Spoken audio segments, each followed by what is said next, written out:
2 de agosto del 2022, soy Carolina Díaz y bienvenidos a la segunda edición de su noticiero JN Noticias. Veamos inmediatamente nuestros titulares.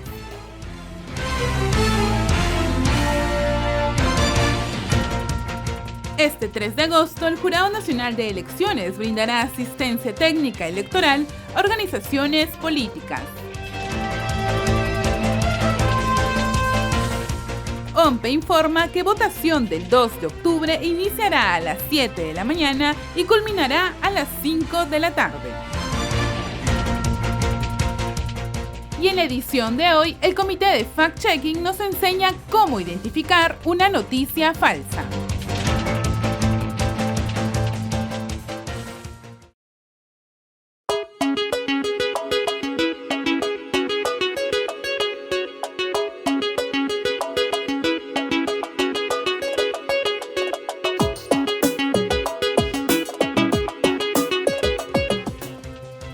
Mañana 3 de agosto es la fecha límite para la publicación de fórmulas y listas de candidatos admitidos, ello de acuerdo con la normativa vigente de las elecciones de este año.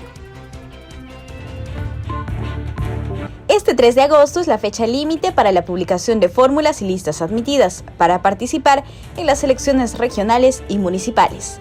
Así lo señaló Walter Díaz, presidente del Jurado Electoral Especial Lima Norte 2. El próximo hito que corresponde en estas elecciones es la fecha de finalización de la inscripción de las listas de candidatos. Esto se producirá el próximo 3 de agosto del año en curso.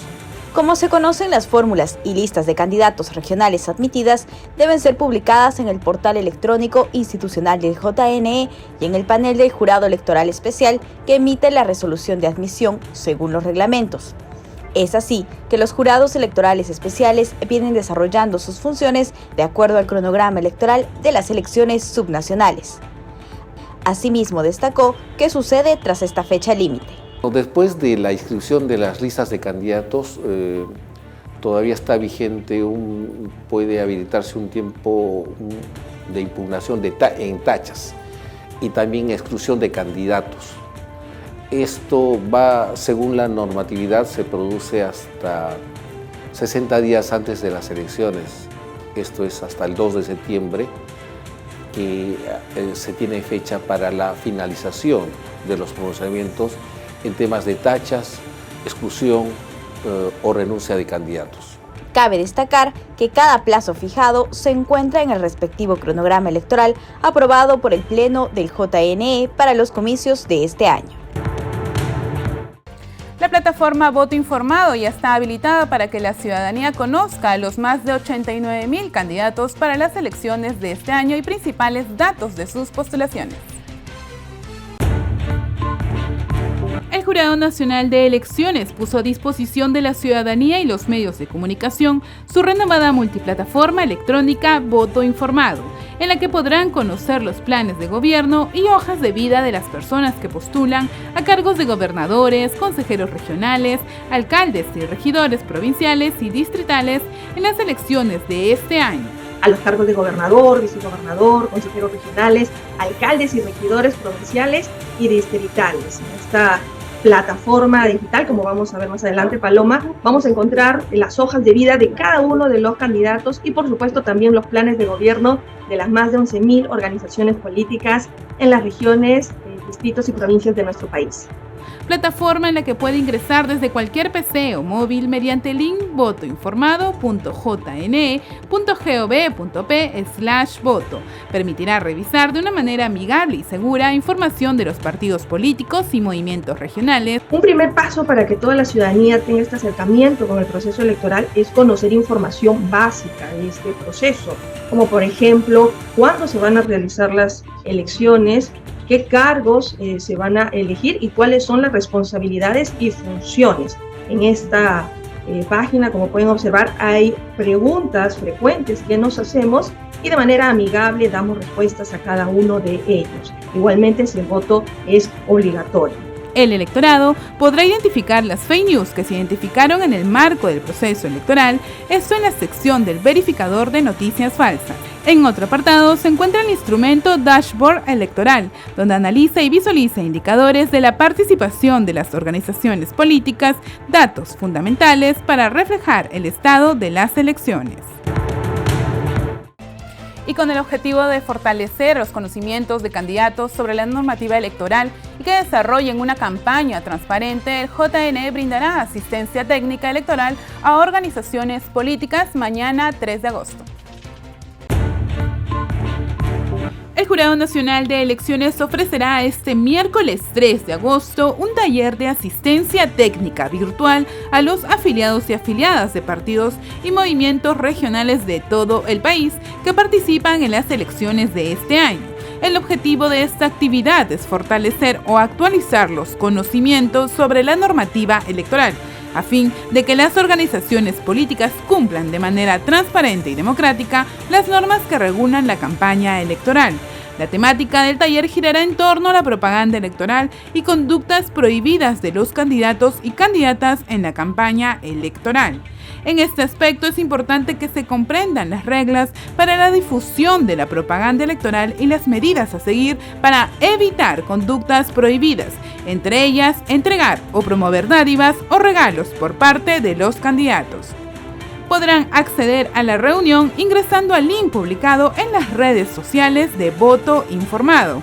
De esta manera, el JNE, a través de la Dirección de Educación, busca facilitar a las organizaciones políticas toda la información necesaria con el fin de fortalecer nuestra democracia y promover elecciones limpias, transparentes, libres y competitivas.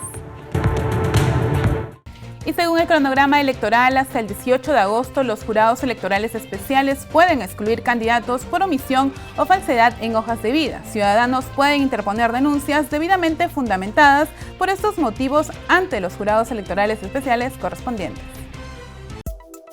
Hasta 18 de agosto próximo, los jurados electorales especiales pueden excluir en primera instancia candidatos por omisión o falsedad en las declaraciones juradas de hojas de vida, presentadas por las agrupaciones políticas para participar en las elecciones regionales y municipales 2022, recordó el Jurado Nacional de Elecciones.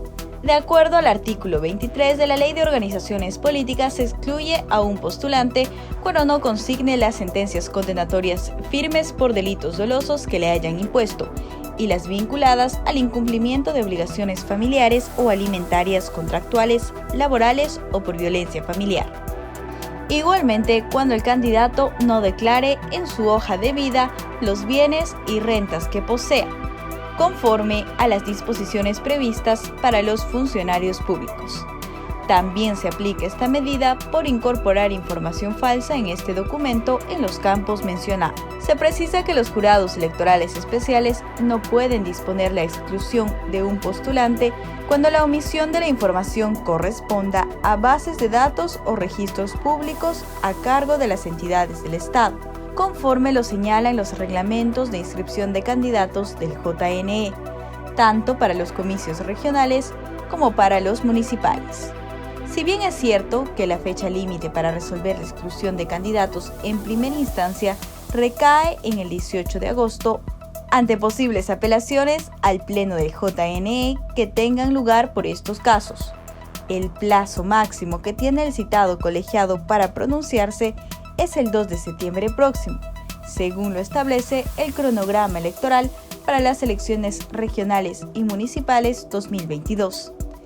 Es importante anotar que ante el vencimiento de los plazos límite para excluir candidatos, únicamente cabe efectuar anotaciones marginales en la declaración jurada de hoja de vida del postulante en cuestión y que el JNE remita los actuados al Ministerio Público para que proceda conforme a sus atribuciones.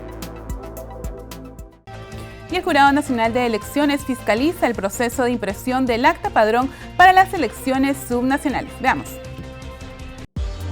La Oficina Nacional de Procesos Electorales inició el lunes 1 de agosto el proceso de impresión de actas padrón, documentos que serán usados en cada una de las mesas de sufragio durante el desarrollo de la jornada electoral del 2 de octubre, día de las elecciones regionales y municipales 2022. En esta oportunidad se ha iniciado la impresión de la primera parte del acta padrón, constituida por la relación y la lista de electores. La impresión es supervisada por los fiscalizadores del Jurado Nacional de Elecciones. La relación de electores es el número que se pega en el ingreso de las aulas de votación y contiene el número de mesa y la relación de ciudadanos hábiles para sufragar. El proceso de impresión incluye diversos controles. Control de calidad manual, en el que se verifica que el documento impreso no tenga ningún defecto, como manchas o fallas de impresión. Control de calidad electrónico, donde de manera aleatoria se contrastan los datos de los electores del documento impreso con los del sistema informático. Asimismo, el seriado, donde se registra la numeración de cada página del documento contenida en un código de barra, que nos permitirá conocer la cantidad de páginas total.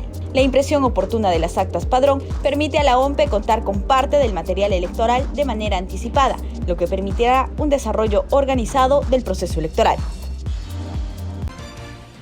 Y la OMPE actualizó los protocolos contra la COVID-19 que se aplicarán en la jornada electoral de este 2 de octubre. Entre ellas, no se exigirá carnet de vacunación completa. La OMPE actualizó los protocolos de seguridad para las elecciones de octubre. En la misma se eliminó la presentación del carnet de vacunación completa contra la COVID-19. Es decir, ya no será obligatorio presentar dicho carnet si es que se desea ingresar a un local de votación y participar en el proceso de sufragio de elecciones regionales y municipales. Entre otras disposiciones se encuentran el uso obligatorio de 2 mascarillas o una mascarilla KN95, no tocarse la cara y los ojos con las manos sin haberse realizado la higiene de las manos. Se debe mantener el distanciamiento físico de 1 metro y 1,5 metros en situaciones donde no se asegure el uso permanente de mascarillas entre las personas. Y de preferencia, el elector deberá llevar su lapicero de color azul. Los protocolos se aplican en oficinas descentralizadas de procesos electorales, en el local de votación y espacios abiertos, en la mesa de sufragio. Está dirigida para los electores, para personeros, para observadores electorales y para periodistas. Asimismo, se reitera la recomendación de OMPE de acudir a sufragar según el horario escalonado, según el último dígito de su DNI, para evitar aglomeraciones en los locales de votación.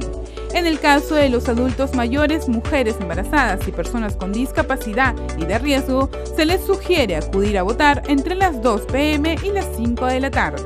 Para estos comicios, la Oficina Nacional de Procesos Electorales brindará nuevamente un incentivo económico de 120 soles para miembros de mesa que acuden a ejercer su labor el 2 de octubre. Y vamos a una breve pausa, pero antes los dejamos con un dato electoral de Lambayeque.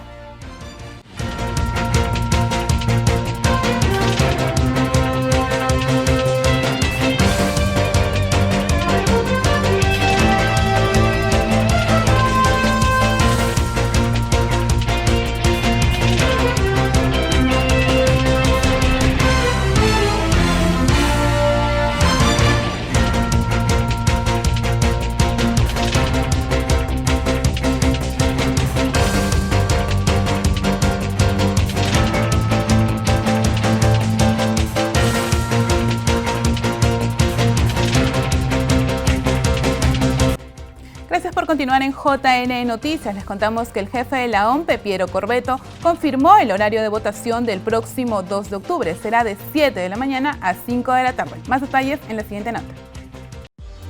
Desde la ciudad del Cusco, el jefe de la Oficina Nacional de Procesos Electorales, Piero Corbeto Salinas, indicó que los locales de votación dispuestos para las elecciones regionales y municipales estarán aptas para recibir a los votantes desde las 7 de la mañana y se cerrarán a las 5 de la tarde.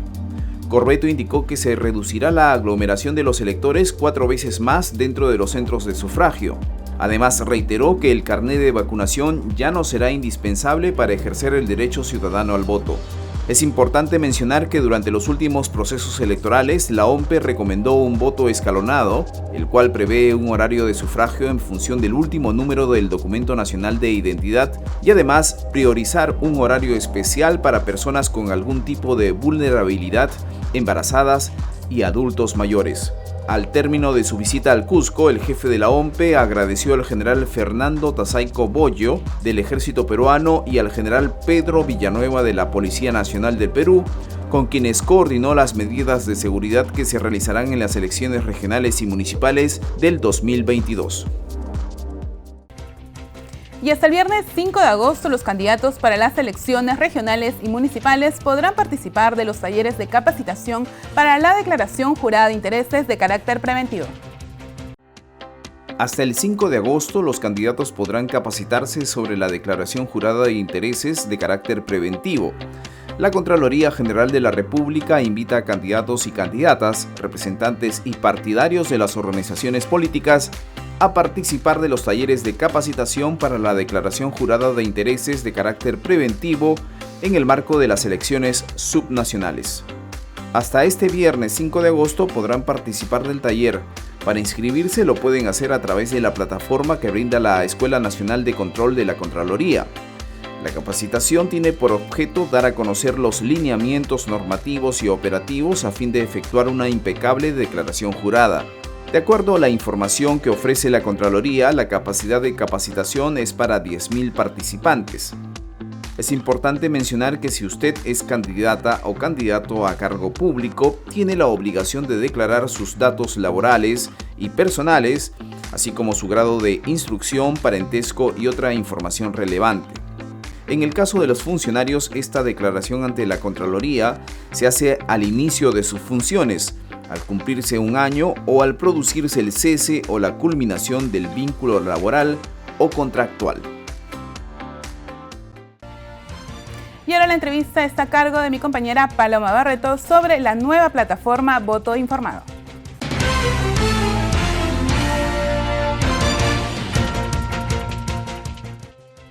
Amigos, les contamos que el Jurado Nacional de Elecciones presentará el libro Ciudadanía y Electorado en el Perú del Bicentenario, perfilando el voto durante las elecciones generales 2021. Para más detalles sobre este importante texto, hoy nos encontramos con Pamela Cantú Arias. Ella es investigadora del Jurado Nacional de Elecciones y también es autora de este libro. ¿Cómo estás, Pamela? Bienvenida. Muchas gracias, Paloma, por la invitación. No, gracias por acompañarnos. Pamela, cuéntanos cómo han realizado ustedes esta investigación para finalmente obtener este libro. Claro que sí, comentar que este es un tercer esfuerzo del Jurado Nacional de Elecciones por recoger un poco de información acerca del comportamiento electoral de la ciudadanía a nivel nacional. Esta es una labor que viene haciendo el Jurado Nacional de Elecciones desde las elecciones generales 2011, y en su tercera edición se ha aplicado una encuesta a Ciudadanía del Bicentenario con apoyo de otras instituciones también.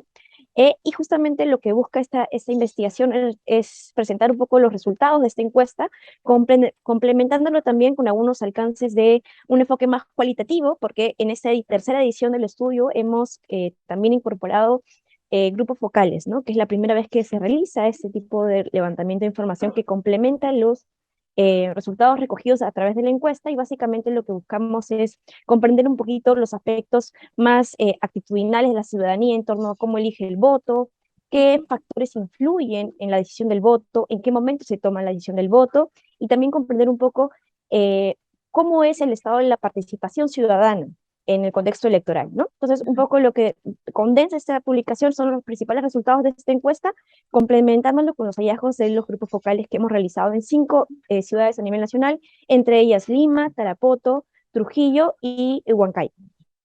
Bien, Pamela, ¿podrías contarnos cuántas personas han sido específicamente encuestadas? Sí, claro que sí. La encuesta ha tenido un alcance a nivel nacional, eso ha sido también considerando el ámbito rural y urbano, y han sido aplicadas a un total de 2.513 personas. Bien, Pamela, ahora respecto al perfil de los electores del Bicentenario, cuéntanos, ¿cuáles son las instituciones o las redes sociales que influyen más en el voto del electorado, en tomar esa decisión final? Claro. Es importante resaltar que cada vez que la ciudadanía toma la decisión respecto a su voto o respecto a algún contexto electoral en particular, ciertamente hay diferentes elementos que influyen en su decisión, ¿no? No es siempre de una manera exclusivamente individual, ¿no? Entonces, hay algunos elementos que influyen, como tú bien lo has señalado.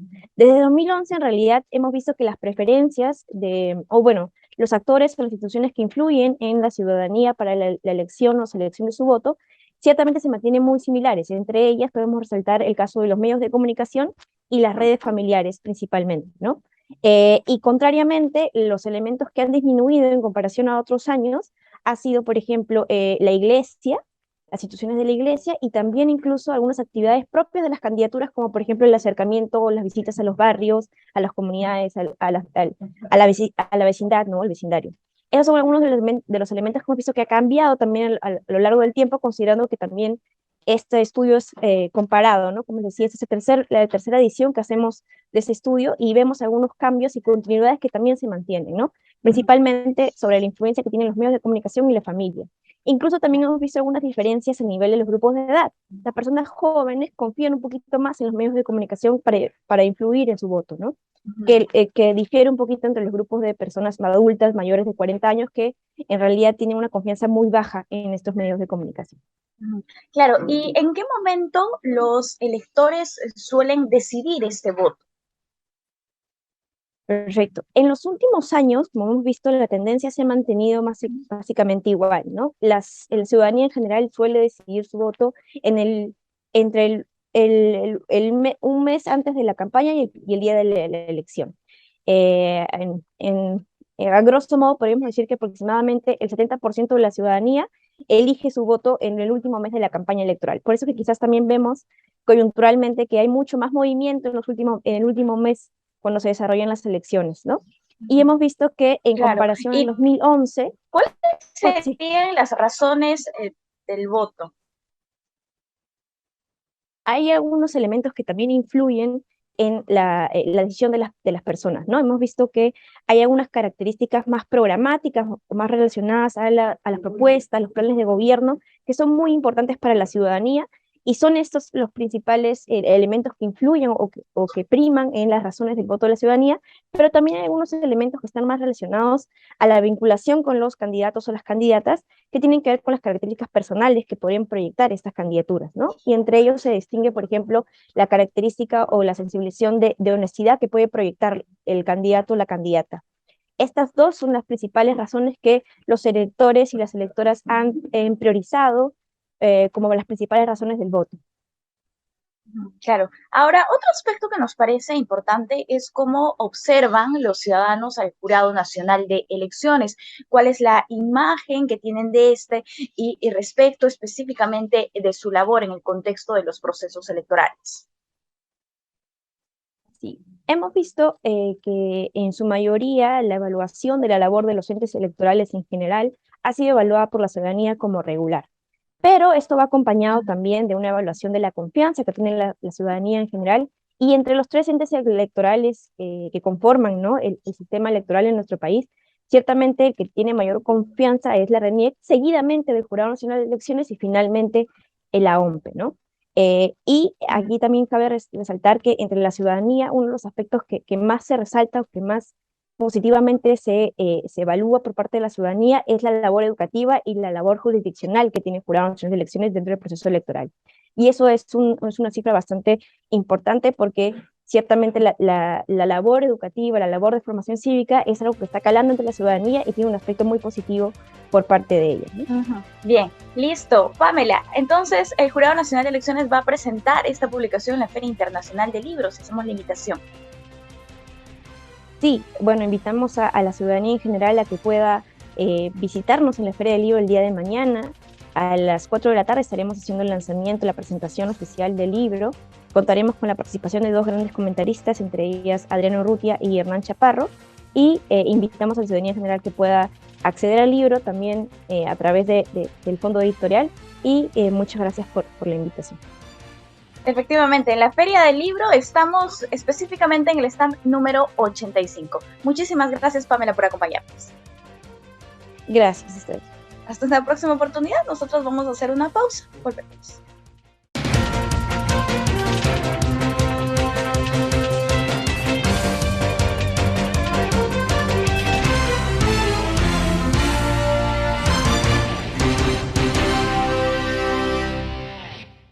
Y a continuación, Marian Jauregui, coordinadora del Comité Técnico de Fact Checking, nos explica cómo poder identificar una noticia falsa. Veamos.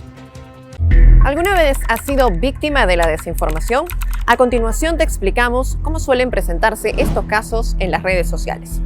Desde hace unos días, algunos usuarios de Twitter vienen compartiendo una imagen recortada de una supuesta conversación entre el titular del Jurado Nacional de Elecciones y otras personas. Quienes comparten esta imagen aseguran que han descubierto las pruebas del fraude de las elecciones generales 2021.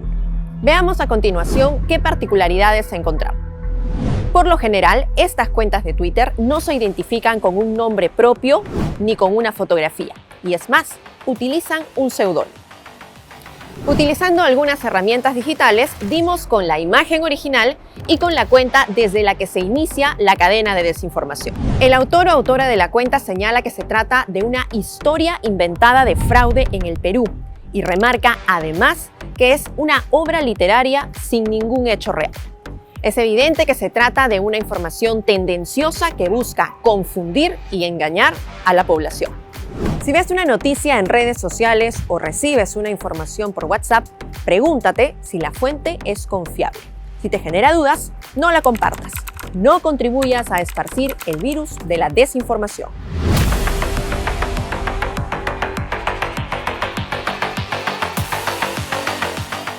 Y llegamos al final del programa. Gracias por acompañarnos aquí en el 516 de Movistar TV, las redes institucionales del JNE y por la señal de nuestros canales aliados. También síganos por la agencia de noticias Andina. Los dejamos con información de la oficina desconcentrada de Lambayeque. Hasta luego.